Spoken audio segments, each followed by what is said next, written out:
D'abord, merci au président de me donner l'occasion de vous parler ici de mon expérience clinique dans le domaine de l'obésité de l'enfant qui est en place maintenant pour ma part depuis 10 ans avec ma collègue le professeur Boulois. Je vais vous expliquer un peu comment nous travaillons, notamment dans un modèle de consultation qui a été développé déjà depuis les années 80 par le professeur Paul Malvaux, peut-être que certains d'entre vous ont eu la chance de connaître, et Maggie Siméon. Alors, on l'a déjà dit aujourd'hui, effectivement, l'obésité de l'enfant, elle est à la fois multifactorielle avec des facteurs macrosociaux. Il y a beaucoup à faire au niveau de l'échelle de la santé communautaire pour aider ces enfants. On sait qu'elle est rarement d'origine somatique, puisqu'on est à moins d'1% en fait, d'obésité qui serait expliquée par un syndrome ou un gros problème de type endocrinien, ce qui laisse le champ à 90% des obésités qui sont d'origine plus multiple, liées au mode de vie. Il y a des symptômes peut-être plus psychologiques. Il existe bien sûr une prédisposition génétique. Alors, il y a de nombreuses conséquences délétères, tant au niveau somatique, on en a parlé ce matin, ainsi qu'au niveau psychologique, le docteur Delven vous en a parlé, et relationnel, puisqu'on sait effectivement que dès l'âge de 3 à 5 ans, les enfants plus gros sont moins investis à la cour de récréation, moins parfois encouragés, peut-être par les professeurs sportifs, sauf certains qui sont très motivés pour aider ces enfants. Et parfois, le regard des enseignants est parfois découragé ou parfois stigmatisant par rapport aux parents. Alors effectivement, l'obésité, c'est une maladie chronique, mais qui a quelque chose de particulier, c'est qu'elle est visible. Et donc, il y a un risque de stigmatisation, de discrimination sociale. Elle engage la responsabilité du patient. Alors, on l'a dit, la responsabilité pourrait avoir un écueil qui est un peu la culpabilisation de ces familles et de ces enfants. Donc, il y a une vigilance à avoir dans notre rôle de soignant. En pédiatrie, c'est la responsabilité des parents qui n'en ont pas toujours conscience, ou alors quand ils en ont, ils se sentent parfois jugés, parfois découragés dans l'idée de pousser la porte d'un cabinet médical et ils se sentent impuissants, parfois face aux kilos, qui sont là depuis longtemps et sur plusieurs générations. De même, les soignants en première ligne se sentent souvent démunis dans une approche monodisciplinaire, sans personnes ressources dans leur réseau. Alors, selon la littérature, on voit que, en tout cas, c'est l'intervention multidisciplinaire qui donne les meilleurs résultats à court et moyen terme pour réduire l'indice de masse corporelle. Alors, dans une étude justement québécoise du docteur Brousseau, elle parle d'ailleurs d'un suivi médical à intervalle de 3 mois. Alors, ça peut paraître long, mais c'est également le modèle de travail qu'on a choisi aux cliniques Saint-Luc. Et dans l'équipe, il faudrait idéalement un pédiatre, un kinésiste, un psychologue, un diététicien. Nous avons, à Saint-Luc, en fait, nous manque encore la collaboration avec un kinésithérapeute dans notre équipe. Mais il y a des investissements peut-être au niveau de l'INAMI à fournir. Dans les recommandations, on sait qu'il faut éviter l'accompagnement superficiel « manger moins, bouger plus », car ça ne tient pas compte des variables individuelles, familiales et relationnelles qui mènent aux symptômes d'obésité et entretiennent celui-ci. Il s'agit de favoriser un travail beaucoup plus global, beaucoup plus à long terme et plus ajusté à chacune des familles que nous rencontrons. Ainsi, nous suivons une approche, la Family Approach Concept, qui indique en fait, qui promeut une coopération très importante avec cette famille et des parents avec leurs enfants. Les enjeux, c'est au départ de passer d'une demande qui est adressée à un médecin, docteur, pourquoi mon enfant est-il gros, y a-t-il un problème hormonal, avez-vous un médicament, à une remise en question constructive de leur fonctionnement familial au quotidien. Il s'agit de passer du patient désigné, c'est-à-dire c'est l'enfant qui a un problème de poids, à une conscientisation déjà de l'existence de la réalité de ce problème de poids, parce que parfois les patients sont référés à la consultation par les médecines scolaires, etc., et viennent un peu la mort dans l'âme ou à reculons, à une collaboration de l'ensemble des membres de la famille. Parce que la question, ce n'est pas tant les efforts que l'enfant devrait fournir, mais surtout c'est l'implication de son entourage au projet. L'obésité, c'est réellement un travail d'équipe et une affaire de famille. Famille, avec parfois la collaboration des grands-parents qui parfois ont tendance malheureusement à saboter un peu le projet qu'il faudrait remobiliser autrement. Alors la consultation multidisciplinaire, nous avons choisi de notre côté justement pour éviter ces difficultés du passage au psy, avec les erreurs parfois de détection de problèmes psy qui seraient là ou pas là, de faire d'emblée une approche intégrée où nous consultons ensemble pédiatres et psychologues et collabore aussi avec nous Madame Dassy qui est diététicienne. Au préalable, nous prenons le temps de préparer toutes les consultations du mardi après-midi avec un résumé de la situation de chacun des enfants, où chacun des professionnels expose un peu son point de vue, ce qui avait été décidé à la consultation précédente, les points d'attention que nous aurions pour cette fois-ci. Et après la consultation, et ça les patients y tiennent beaucoup, notre pédiatre en fait adresse une lettre personnalisée à chacun des enfants qui reprend les points travaillés, discutés lors de la consultation. La conception de notre travail, c'est l'individualisation. Le professeur Lévy ce matin a insisté sur la famille qui est au centre du processus. C'est bien ça en tout cas qui est notre projet. C'est une intervention qui est souvent chronique. On parle d'en moyenne d'une prise en charge pendant 2 ans à peu près, à raison d'un rendez-vous tous les 3 mois, en moyenne. C'est focalisé sur les compétences de la famille et sur certaines solutions pratiques élaborées avec elle. C'est centré sur le mode de vie, une alimentation équilibrée, c'est donc pas un régime restrictif, mais une alimentation saine pour ses enfants. Un plaisir de bouger. Parfois, le plaisir de bouger, c'est réapprendre à sortir de chez soi. Pour un ado qui est calé sur des jeux vidéo en réseau, c'est oser peut-être l'orienter vers, voilà, quels sont ses talents, enfin réveiller un peu une espèce de passion qu'il pourra avoir en lui. Et le travail, surtout le psycho-affectif, que je vais vous illustrer avec des dias et des dessins d'enfants. Ce qui est central, c'est l'alliance thérapeutique. C'est un non-jugement par rapport à ces familles, même si parfois la situation est, c'est vrai, bourrée d'erreurs en termes de ce qu'ils mettent dans l'assiette, du mode de vie. C'est d'emblée travailler avec eux, avec créativité, bienveillance, même s'il y aura aussi tout un travail de structuration à faire pour essayer de mobiliser autrement. Alors, si on choisit de travailler ensemble aussi, pédiatre et psy, c'est parce qu'il faut reconnaître à la fois que l'obésité, c'est une vraie maladie. On l'a longuement expliqué ce matin. Et ça, les patients n'en ont pas toujours conscience. Ils voient le côté esthétique ou peut-être l'essoufflement, mais sans se rendre compte de tous les dégâts et les risques somatiques qu'il y a derrière. Et donc là, le rôle du médecin dans la consultation, et c'est aussi un symptôme, malgré tout, plus d'ordre psychologique, que ce soit en termes de causalité psychologique ou de conséquences. Et donc le médecin va essayer de travailler la question comment comprenez-vous la prise de poids de votre enfant. On va regarder effectivement via la courbe de croissance et d'IMC, essayer de comprendre l'histoire de ce problème de poids. Est-ce que c'est depuis toujours? Est-ce que c'est réactionnel? Qu'est-ce qui a pu se passer autour de cette époque-là?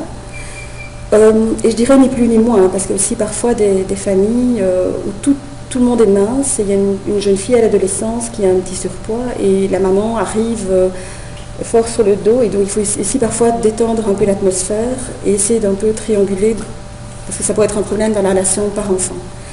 Il y a un examen clinique attentif du pédiatre, aussi sur les questions de puberté, et un lien de confiance construit. On explique les enjeux de santé. Le projet, c'est d'aider les parents à mieux percevoir le surpoids de leur enfant. Et moi, en tant que psychologue, j'ouvre la question, ces kilos sont-ils en lien avec une difficulté psycho-affective que vous percevez chez votre enfant et au niveau de votre famille? Et en fait, au départ, c'est vrai qu'ils ne choisissent pas nécessairement de rencontrer le psychologue, mais la pédiatre explique que c'est comme ça qu'on travaille à Saint-Luc. Mais très vite, en fait, les questions émergent parce qu'elles sont là au quotidien. Et donc, on l'a dit, pourquoi un psychologue? Parce que les kilos et la fonction de l'obésité et l'alimentation, l'enfant finit par avoir, c'est un rôle au niveau de la protection d'un équilibre familial, le rôle de l'enfant dans sa famille, et je l'illustrerai tout à l'heure, et la protection de son équilibre individuel. La fonction défensive des compensations alimentaires, les kilos par choc, l'impression d'être costaud dans la vie alors qu'on ne se sent pas bien intérieurement. Et donc on va essayer d'aider ses parents à mieux percevoir les besoins psychologiques de leur ado ou de leur enfant. Le groupe de stratégie, à la fois, c'est ça le défi en fait, c'est d'essayer de mixer des modifications du mode de vie à leur rythme. Parfois on vise d'abord une stabilisation du poids avant d'avoir une perte. Eux savent plus que nous les risques qu'ils ont à changer leurs habitudes de vie. Donc il faut être patient.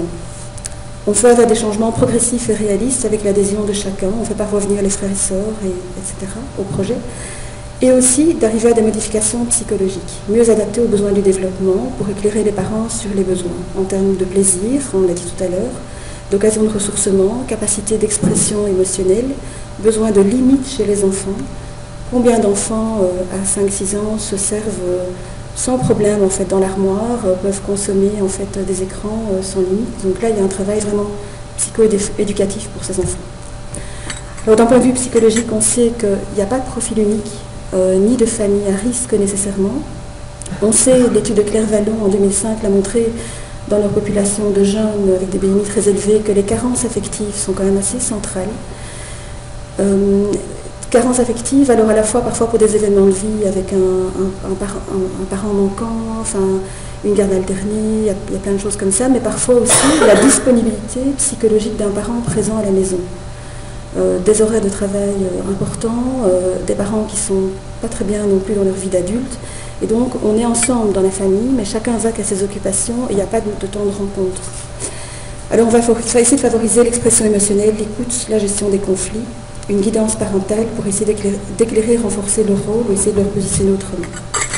Alors je vous ai illustré ici, alors on s'occupe beaucoup d'ados, il y a aussi des enfants qui viennent à la consultation, on essaie de les faire dessiner. Et notamment, il y avait cet enfant qui nous a exprimé qu'il était en difficulté lors des retours en week-end chez son père, qu'il voyait tous les 15 jours. Et spontanément, il a voulu faire une feuille qu'il a intitulée « Papa », avec du rouge et du vert, avec tout ce qui n'allait pas très bien et ce qui allait très bien. Et donc, il y a beaucoup de choses dans la colonne du pas très bien, avec l'impression de finalement que ce papa ne pas se sentir accueilli, entendu, il ne s'occupe pas de nous, on ne fait rien. Et du côté du positif, il dit « je ne vois rien à part peut-être la télé ». Là-bas, je peux regarder plus la télé. Donc là, on voit que dans ce cas-là, on fait venir l'autre parent. On travaille de façon alternée dans le cas des séparations. Parfois, il faut persuader les mères de faire venir l'autre parent. Mais on tient bon. Et on fait un travail autour de ces disponibilités psychiques du parent. Finalement, ces enfants, on doit travailler leur nourriture affective, apprendre aux parents à les entourer, les entendre et essayer de leur montrer leur affection. Ce qui n'est pas toujours évident avec des ados qui à la fois en ont besoin et qui ont tendance à repousser le parent aussi. Alors, un problème plus compliqué dans les dynamiques, c'est les enfants, et vous voyez ce dessin qui est très explicite de cette petite fille de 7 ans qui se situe au milieu du dessin et qui a dans la main une crème glacée. Et qui est en fait à équidistance, on pourrait peut-être tracer ça à la latte, entre deux cœurs, en fait, à gauche en fait celui de sa mère, à droite celui de son père, et qui dit cette phrase excessive « je t'aime à la folie ». Donc cette petite fille, c'était une maman en fait qui était en situation de séparation, qui n'était pas bien, son mari l'avait quittée. Et vraiment, cette petite fille avait une fonction antidépressive pour cette mère, et effectivement, dormait avec elle. Et cet enfant était vraiment envahi par cet amour, et on voit qu'il y a effectivement un risque de dépression, ou peut-être déjà quelque chose de dépressif avec tous ces cœurs noirs au-dessus de sa tête. Et donc ce dessin, en tout cas qui a été fait en direct dans la consultation, en tout cas a fait réagir la maman. Et on espère pouvoir un peu la conscientiser sur la dynamique, les besoins affectifs de leur enfant. En fait, souvent, on se rend compte que dans la consultation, on doit redonner à ces enfants et ces adolescents une place d'enfants et d'ados, et pas de soutien, de devoir garder les frères et sœurs, ou de devoir soutenir le parent, de trianguler des conflits de couple et des choses comme ça. Alors ça, c'est un autre exemple. C'est aussi un superbe dessin d'un petit garçon qui était tellement rejeté, se sentait tellement rejeté à l'école. Il y avait des colibets par rapport à son poids, mais il y avait aussi un ensemble de choses, c'était un enfant métissé, etc., qui ne voulait plus aller à l'école. Et donc il a fait ce dessin avec ce visage extrêmement rouge qui exprime sa souffrance. Et alors ce crocodile qui n'est qu'une bouche dentée face à lui, dans son dessin à lui aussi, la bouche est exagérée pour montrer quelque part la phobie sociale qui est en train quelque part de s'installer. Et c'est presque en fait manger ou être mangé en fait pour cet enfant dans le rapport au poids. Alors là, grâce à ce dessin, la maman on a pu parler de ce que l'enfant vivait au niveau de l'école. La maman ces enfants ne parlent pas toujours de ce qu'ils vivent à l'école, on le sait, dans des difficultés de harcèlement. Et donc ça a été exposé à la consultation, la maman en a pris conscience, elle a interpellé le PMS et les enseignants de l'enfant et des choses se sont améliorées. Et donc on va voir les interventions autour de veiller à la socialisation et l'épanouissement du jeune. Alors ici je vous montre peut-être des exemples qui sont assez francs pour illustrer les difficultés. Parfois c'est des choses beaucoup moins manifestes. Mais pour nous, le fait de travailler ensemble, il y a aussi un facteur de prévention. Et donc c'est important que, pour moi, en tout cas, que le psychologue soit là dans toutes les situations. Mais ensemble avec le pédiatre, pas seul dans son bureau. Alors, dans la dynamique familiale, un autre exemple. Ici, on a une petite jeune fille qui est au centre du dessin. On voit déjà la place qu'elle prend. Effectivement, elle était vraiment dans une position forte de pouvoir dans la famille. Elle décidait de beaucoup de choses, elle n'avait pas de limites. Donc ça, c'était un aspect qui a été travaillé en consultation. La maman est à la peau noire, mais elle est une maman d'origine africaine. Et le papa est absent du dessin. Par contre, au-dessus de la tête, il y a cette espèce d'araignée noire avec, dans la famille ici, un papa qui avait un problème d'alcool.